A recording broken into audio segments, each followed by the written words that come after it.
Gracias, Señor, por esta noche y gracias por tu cuerpo que has formado. Gracias, Señor, por la iglesia, porque no es un local, no es un edificio, sino es un cuerpo vivo. Gracias, Señor, porque podemos orar unos por otros y apoyarnos. Padre, bendice mucho, por favor, a Arely, guíala, dale paz en su corazón y ponla, Señor, en el lugar correcto. Dale también tranquilidad, sabiduría para hablar con sus líderes y platicar las dudas que tiene en su corazón, que son totalmente válidas y que pues a la luz de tu palabra a ella le están creando ruido. Señor, bendícela, por favor, dale paz en su corazón y bendice a su familia también. También te pedimos por Vico para que ella se pueda sentir mejor, que ella tenga salud y que pues también ella se sienta animada. Que si ha de ir con algún médico tenga sabiduría para detectar lo que tiene y le pueda dar el tratamiento correcto. Y también te pedimos por último por Janet para que ella esté pues en el lugar más cercano a su familia, que ella pueda estar más tranquila en su trabajo. Y Padre, pedimos que tú abras las puertas para que ella pueda estar en el lugar que también desea su corazón. Bendice a la Señora y bendice a este grupo de jóvenes que sigan creciendo, que se sigan animando, que se sigan reuniendo y que tu palabra hable a nuestros corazones para entender la verdad. En nombre de Jesús, damos gracias. Amén. Muy bien, chicas. Pues vamos a compartir entonces la pantalla. Eh, Ustedes me indican, por favor, si se ve o no, ya después de las vacaciones que nos tomamos en estas semanas. Eh, Decidí, como siempre, hacer un repaso y a veces ese repaso ocupa mucho de la clase, pero creo que siempre es bueno recordar lo que estamos trabajando para que no tengamos mayor problema. Me parece que todavía se está cargando la pantalla, ya nada más vamos a darle un ratito ahí para que se pueda mostrar y ustedes me indican, por favor, cuando ya se muestre. Rápido, antes de que lo puedan ver, pues lo que vamos a seguir hablando es el nuevo pacto. Ahora sí ya se puede ver. Sí, ya se ve. Excelente. Lo que hemos estado mencionando es el nuevo pacto. Todo esto ha tenido un trasfondo, todo esto tiene una cadena que necesitamos recordar. Esto les estaba diciendo Pablo que pues había algunas cosas que él como un buen ministro estaba haciendo y entre esas cosas de buen ministro, pues mencionaba el nuevo pacto. El buen ministro, alguien que predica la palabra de Dios, alguien que de verdad sirve conforme Dios quiere, es una persona que se enfoca en el nuevo pacto. Y con todo lo que acabamos de platicar, especialmente lo que está pasando en otros lados, lo que siente nuestra hermana, es que este nuevo pacto no es otra cosa, no es hablar de mis preferencias, de lo que a mí me gusta, de lo que yo entiendo, de qué hace sentir feliz a la gente, de qué va a traer más gente a la iglesia, de cómo se van a prender más en el servicio, de cómo van a estar más animados en la iglesia. No, lo que significa es que yo voy a predicar la verdad de Dios y eso es lo que me interesa, porque el que va a hacer la obra, como vamos a ver hoy, es el Espíritu Santo y el Espíritu toma un papel importantísimo acá, porque a veces no le damos el lugar correcto dentro del entendimiento que nosotros tenemos. El nuevo pacto, como ya dijimos, tiene ciertas características. Entre ellas, este nuevo pacto da vida, a diferencia del pacto antiguo, del pacto mosaico, que ya mencionamos varias veces, que es diferente. Ese pacto solamente nos mostraba nuestro pecado, pero este nuevo pacto, como es cristocéntrico, solamente habla de la salvación que podemos obtener a través de Cristo. Este pacto es permanente a diferencia del pacto antiguo que tenía que terminar. Produce justicia y el otro pacto producía muerte. Trae esperanza. El otro pacto solamente nos hacía ver que tenemos pecado, pero no nos daba salvación. Este es claro, ya no tenemos nosotros que estar buscando más, ni tenemos que estar confundidos. La Biblia es tan clara en este nuevo pacto que en muchos versículos sigue apuntando hacia lo mismo y obviamente que es esto, que es cristocéntrico. Nuestro mensaje es Jesús, la obra sobre la cruz, la obra que Jesús está haciendo a la diestra del Padre y que Él va a completar cuando venga por nosotros. El Espíritu Santo lo vigoriza, es decir, trabaja de una manera importante, como vamos a ver hoy en el versículo 17, y es transformador, como lo vamos a ver en los versículos 18 en adelante. Vamos a dar una rápida leída para que podamos retomar un poquito de lo que quizá ya se nos olvidó estas semanas. Dice, Él nos capacitó para que seamos ministros de su nuevo pacto. Esto no es un pacto de leyes escritas, sino del Espíritu. El antiguo pacto escrito termina en muerte, pero de acuerdo con el nuevo pacto, el Espíritu da vida. El camino antiguo con leyes grabadas en piedra conducía a la muerte, aunque comenzó con tanta gloria que el pueblo de Israel no podía mirar a la cara de Moisés, pues su rostro brillaba con la gloria de Dios, aun cuando el brillo ya estaba desvaneciéndose. ¿No deberíamos esperar mayor gloria dentro del nuevo camino? Ahora que el Espíritu Santo da vida. Si el antiguo camino que trae condenación era glorioso, ¿cuánto más glorioso es el nuevo camino? camino, que nos hace justos ante Dios. De hecho, aquella primera gloria no era para nada gloriosa comparada con la gloria sobreabundante del nuevo camino. Así que si el antiguo camino que ha sido reemplazado era glorioso, ¿cuánto más glorioso es el nuevo que permanece para siempre? Estos versículos lo que nos mostraron es lo grande que era el pacto previo, pero aún así se quedaba chiquitito con respecto a este nuevo pacto. Este nuevo pacto que tiene como base el sacrificio de Jesús es inmensamente mayor este pacto que fue grabado en tablas de piedra y que fue dado con gloria, que se desvanecía, que la veíamos en la cara de Moisés. Gálatas 3:20 nos dice, dicho de otra manera, la ley fue nuestra tutora, nos enseñaba hasta que vino Cristo, nos dijo, esta ley tú vas a necesitar un Salvador, y Cristo vino, ese es el cumplimiento de la ley. Nos protegió hasta que nos declarara justos ante Dios por medio de la fe. Este pacto antiguo, esta ley, no nos podía hacer justos, sino solamente lo hizo a través de la fe, y esta fe que tenían desde el Antiguo Testamento los héroes de la fe. Y ahora que ha llegado el camino de la fe, ya no necesitamos que la ley sea nuestra tutora, ya no necesitamos regresar al pacto antiguo, ya no necesitamos hablar de los rituales y de las fiestas y del tabernáculo y de las leyes y de la Pascua. Ya todo eso era una sombra que apuntaba hacia Jesús. Y todos aquellos héroes del Antiguo Testamento, que pues obviamente aquí solamente están representados algunos, todos estos héroes creyeron en que en algún momento vendría Jesús, y en Hebreos 11 son llamados justos porque creyeron, y pues nosotros podemos decir que fueron los héroes de la fe. La segunda parte de este pasaje dice así, ya que este nuevo camino nos da tal confianza, podemos ser muy valientes. No somos como Moisés, quien se cubría la cara con un velo para que el pueblo de Israel no pudiera ver la gloria, aun cuando esta gloria estaba destinada a desvanecerse. Jesús les dijo a los judíos en ese tiempo, ustedes estudian las escrituras a fondo porque piensan que ellas les dan vida eterna, pero las escrituras me señalan a mí. Sin embargo, ustedes se niegan a venir a mí para recibir esa vida. Hay veces que la gente piensa que el ritual es lo más importante, cuando en realidad lo que importa realmente es seguir a Jesús. Versículo 14 nos dice, pero la mente de ellos se endureció. Hasta el día de hoy, cada vez que se lee el antiguo pacto, el mismo velo les cubre la mente para que no puedan entender la verdad. Ese velo puede quitarse solamente al creer en Cristo. Efectivamente, incluso hoy en día, cuando leen los escritos de Moisés, tienen el corazón cubierto con ese velo y no comprenden. Todavía había personas que habían visto los milagros de Jesús y se rehusaban a creer, tenían ese velo puesto y no podían entender la verdad. Eso pasa hoy en día. Hay gente que predica de la Biblia, incluso pues estas personas predicaban el antiguo pacto, pero no predicaban el nuevo pacto que es cristocéntrico, y por eso Pablo les dice, miren, ya Jesús se manifestó, ellos no brillaban, Elías y Moisés no brillaban, sino Jesús sí, y de quien Dios habló fue de Jesús. Entonces el efecto que debe causar en la iglesia es que nos enfoquemos en Jesús. Él es al que debemos seguir y no una serie de ritos, de rituales, de religión, de leyes, de mandamientos que pues ya no deben seguir. Versículo 16, en lo que nos quedamos la vez pasada, dice, en cambio, cuando alguien se vuelve al Señor, el velo le es quitado, los ojos le son abiertos y puede ver claramente. Y el versículo que vamos a desglosar hoy es este, pues el Señor es espíritu y donde está el espíritu del Señor, nos dice la Biblia, hay libertad. Incluso muchos han mencionado esto en cantos. ¿Dónde está el Espíritu de Dios? Ahí hay libertad, es lo que dice ese canto. Entonces, ¿qué es lo que podemos aprender de este versículo? Pues lo primero es que el Señor es espíritu, es decir, Dios es espíritu. No es como los testigos de Jehová dicen que el espíritu de Dios es su fuerza o su poder. No, aquí se nos está diciendo el Señor es espíritu, es decir, el Espíritu Santo es Dios, y donde está este Espíritu de Dios, ahí hay libertad. No quedas más atado a rituales, a leyes, a fiestas, a cosas confusas. El Espíritu de Dios tiene un papel predominante en este nuevo pacto, pero lo tuvo desde el principio de la creación. Eso lo vamos a ver ahorita. Entonces, el Espíritu Santo nos permite entender las Escrituras porque por Él fueron inspiradas. El Espíritu Santo guió la Escritura, cómo se fueron redactando las palabras, y el Espíritu Santo dentro de nosotros, que es parte del nuevo pacto, nos permite entender por qué este Espíritu Santo mora dentro de nosotros. No encontré una imagen mejor, porque pues en todos los que le busco en Google aparece ahí que el espíritu es una paloma blanca, pero bueno, así se representa también en la Biblia, entonces no es un pecado verlo así.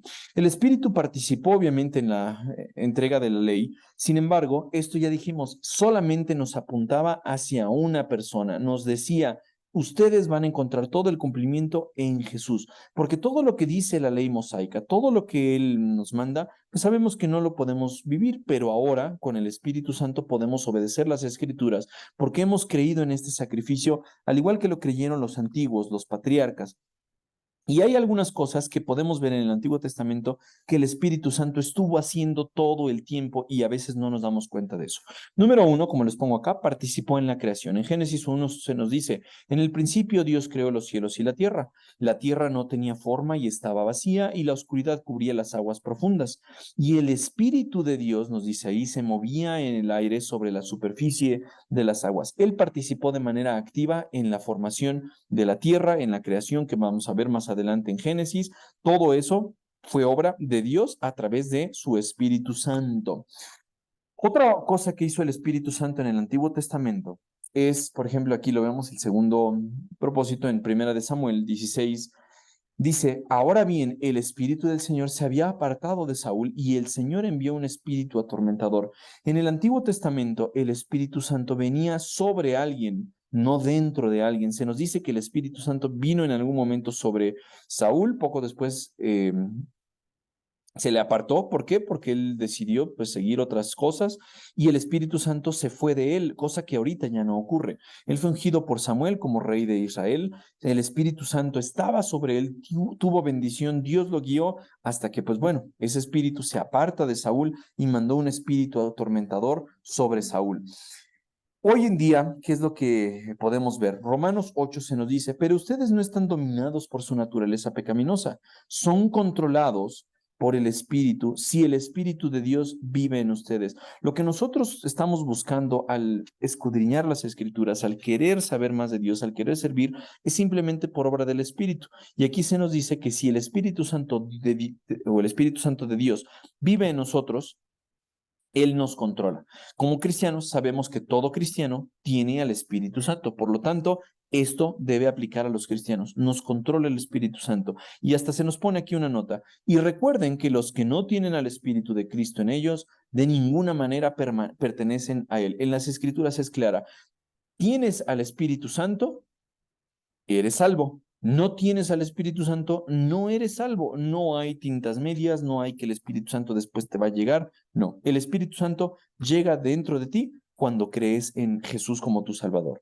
Otra cosa que hacía el Espíritu Santo en el Antiguo Testamento se puede ver en Zacarías 7, se nos dice, endurecieron su corazón como la piedra para no oír las instrucciones ni los mensajes que el Señor de los ejércitos les había enviado por su Espíritu por medio de los antiguos profetas. El Espíritu Santo estaba ahí por medio de los profetas dando su mensaje, pero la gente a veces no quería escuchar, no quería, nos dice la Biblia, endurecieron sus corazones como piedra para no oír estos mensajes que Dios mandaba por sus profetas. Y se nos dice entonces en las escrituras, por esto se nos queda claro, saber que el mensaje de Dios es el mensaje del Espíritu y Él nos lo da a conocer. Desde el Antiguo Testamento se menciona eso. Por eso el Señor de los ejércitos celestiales se enojó tanto contra ellos. Hay gente que pues no quiere escuchar lo que dice el Espíritu y uno podría decir, oye, pero eso no solamente en el Antiguo Testamento. Claro que no. Pedro nos dice algo en su segunda carta. Nos dice en el versículo 20 del capítulo 1, sobre todo, tienen que entender que ninguna profecía de la Escritura jamás surgió de la comprensión personal de los profetas, ni por la iniciativa humana. Al contrario, fue el Espíritu Santo quien impulsó a los profetas y ellos hablaron de parte de Dios. Si nosotros tenemos una Biblia confiable es porque el Espíritu Santo habló por medio de los profetas, ellos registraron esas palabras y quedó registrada la misma voluntad de Dios en las Escrituras, que es lo que nosotros creemos que es palabra de Dios.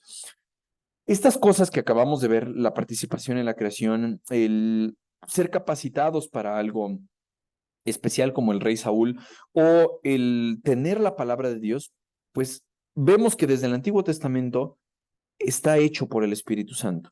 Hay otra cosa que el Espíritu Santo hace y que a veces pensamos que solamente lo hace en el Nuevo Testamento, pero él estuvo haciendo toda la historia. Noten que nos dice Juan 16:8. Y cuando él venga, es decir, Jesús le está hablando a sus discípulos sobre el Espíritu Santo, les está diciendo una cosa, convencerá al mundo de pecado, de la justicia de Dios y del juicio que viene. El Espíritu Santo es el que a las personas, a los humanos les decía, oye, eres un pecador. ¿Qué utilizaba para que el pecador abriera los ojos? Utilizaba el pacto mosaico, o sea, la ley. Pero después de darnos cuenta de que éramos pecador, te dice, oye, pero tú no puedes alcanzar la justicia de Dios. Él en su justicia te va a castigar porque tú no has cumplido, porque tú has pecado. ¿Y cuál es la única forma de obtener justicia de Dios? A través de la cruz. Por lo tanto, si alguien viene a la cruz de Dios, de Jesús, es porque Dios lo ha estado guiando a través del Espíritu para que conozca a Dios. Y por último, les habla del juicio que viene. Si tú no crees en Jesús, sabes lo que va a venir. Si tú crees en Jesús, sabes que tú te vas a librar de ese juicio. De tal forma que vemos aquí algo que les quise poner pues intenté algún diagrama, pero no me salió, entonces solamente les puse palabras. Uno pensaría, oye, entonces recibimos el Espíritu cuando somos regenerados o el Espíritu ministra en nosotros antes de la regeneración. Pues por lo que vemos acá, el Espíritu estuvo desde el Antiguo Testamento trabajando en la regeneración. Por lo tanto, el Espíritu Santo te abre los ojos, como lo vemos en este versículo, y te dice, oye, eres un pecador, oye, necesitas la justicia que es dada a través de Jesús, oye, si no crees en Él, vas a ser sometido a las llamas de fuego, al castigo eterno, al lago de fuego, por lo tanto necesitas creer y cuando tú pones tu fe, eres regenerado y eso lo podemos ver tanto en el Antiguo como en el Nuevo Testamento. Jesús, pues no había venido hasta aquí, hasta que empieza el Nuevo Testamento, pero por toda la historia la gente siempre estuvo apuntando hacia ese Mesías que iba a venir. ¿Y quién los guiaba hacia esa regeneración? El Espíritu Santo. Hoy en día, chicas y chicos que están escuchando esto, tenemos que recordar lo mismo. El Espíritu Santo es el que nos guía hacia conocer la verdad. Y sí, quizá nos topemos con personas que todavía no conocen la verdad, pero si nosotros buscamos en las Escrituras, nos dice aquí que Él convencerá al mundo de pecado, de justicia y de juicio. Y en otro pasaje nos dice, Él los guiará a toda la verdad y les recordará lo que yo les he enseñado. Tener al Espíritu nos permite no caer en apostasía, tener al Espíritu nos permite no caer en herejías, sino que nos permite conocer la verdad. Jeremías 17 nos dijo algo de ese profeta del Antiguo Testamento, dice, el corazón humano es lo más engañoso que hay y extremadamente perverso. ¿Quién realmente sabe qué tan malo es? El Espíritu de Dios. Esa es la respuesta. El corazón humano, ya nos dice aquí, es malo, es engañoso. ¿Quién lo va a poder entender? El Espíritu lo puede escudriñar. Y vemos la obra del Espíritu a lo largo del Antiguo Testamento. En estos pasajes, como por ejemplo en Romanos 4 o en Gálatas, se nos habla de que Abraham fue justificado por la fe, no por el guardar la ley de Moisés. Salmo 119 nos habla de una persona que está apasionada por la palabra de Dios. Y si estuviéramos hablando de una persona natural, alguien que no tiene el Espíritu Santo, no podría decir lo que menciona todo este salmo. Dice, cuánto amo tu ley, lo repite y que se deleite en la ley de Dios y que la ama y que la quiere conocer. Eso habla de una persona regenerada por el Espíritu Santo. Noé es llamado justo. Noé en Génesis 6 se nos dice que era justo. En la Biblia es llamado una persona justa y por lo que acabamos de ver en las Escrituras, la justicia de Dios solamente viene a través de Jesús. Y si yo voy a Jesús es porque el Espíritu Santo me está guiando a conocer a Jesús para poder ser regenerado. De tal forma, chicas, que lo que vemos aquí en este versículo 17 dice que el Espíritu Santo es el que les da el poder a este nuevo pacto, es el que vigoriza a este nuevo pacto, como lo vimos aquí en estos versículos. Dice aquí, pues el Señor es espíritu y donde está el Espíritu de Dios hay libertad, no hay amargura, no hay confusión, no hay dudas, tenemos libertad. Básicamente ya para terminar ahorita nuestra reunión, vamos a dar así como un arañazo al versículo 18, pero no nos vamos a meter a él porque eso vamos a verlo cuando hablemos de ver a la cara de Jesús. Este versículo 18 sigue esta misma idea y nos dice lo que ya acabamos de mencionar. Así que como consecuencia de todo lo que acabamos de ver, todos nosotros a quienes nos ha sido quitado el velo, podemos ver y reflejar la gloria del Señor. El Señor, quien es espíritu, lo que acabamos de mencionar, nos hace más y más parecidos a Él a medida que somos transformados a su gloriosa imagen. ¿Qué quiere decir? Que en el momento en que tú creíste, recibiste el Espíritu Santo y Dios te permitió nacer de nuevo, pero conforme pasa el tiempo se espera que vayas creciendo y que vayas cambiando de un nivel de gloria a otro nivel de gloria más elevado y a otro nivel de gloria y a otro nivel y a otro nivel y así te va a seguir transformando cuanto más te vas acercando a Dios y te va a hacer más parecidos a Jesús. Eso es el verse cara a cara con Jesús o verse reflejado en el rostro de Jesús. Segunda de Corintios 3, en la Reina Valera, este versículo mismo nos dice, por tanto, por todo lo que acabamos de ver, nosotros todos los cristianos, mirando a cara descubierta, como en un espejo, la gloria del Señor, somos transformados de gloria en gloria, es decir, vamos de un nivel de gloria a otro nivel, en la misma imagen, como por el Espíritu del Señor. El Espíritu del Señor me va a ir guiando poco a poco. Y tal vez la respuesta de nuestra hermana que hoy estaba atribulada en su corazón de estaré haciendo bien, estaré haciendo mal, quizás sea ese paso. Conoció un nivel de gloria y está lista para el siguiente y después estará lista para el siguiente y para el próximo, porque la obra del Señor está haciéndose efectiva en su corazón. Jesús mencionó algo en una fiesta. En el último día del festival, el más importante, Jesús se puso en pie y gritó a la multitud, todo el que tenga sed puede venir a mí, todo el que crea en mí puede venir y beber, pues las escrituras declaran, de su corazón brotarán ríos de agua viva. Con la expresión agua viva se refería al Espíritu, el cual daría a todo el que creyera en él. Tú ya creíste en Cristo, ya tienes el Espíritu. Y el Espíritu, como vimos en el versículo 18, te va a llevar de un nivel de gloria al siguiente y al siguiente y al siguiente y te va a permitir crecer y conocer más de Dios. Pero el Espíritu aún no había sido dado porque Jesús todavía no había entrado en su gloria, como lo vimos en el Antiguo Testamento, solamente venía sobre la persona. Y eso pues se complementa perfecto con este versículo 18, pero este versículo 18 lo vamos a ligar con los versículos que vienen en el capítulo 4, porque habla de una cuestión bien importante. Romanos 12 nos dice, no imiten las conductas ni las costumbres de este mundo, más bien dejen que Dios los transforme en personas nuevas al cambiarles la manera de pensar. Tú como una persona inconversa tenías una forma de pensar cuando viniste a Cristo, pero dejen que Dios te transforme, déjate mirar en la cara de Jesús, deja ver el rostro de Jesús, obviamente de manera figurativa, y que Él te transforme. Entonces aprenderán a conocer la voluntad de Dios para ustedes. Solamente conociendo más y más a Dios van a conocer su voluntad, y esta voluntad es buena, agradable y perfecta.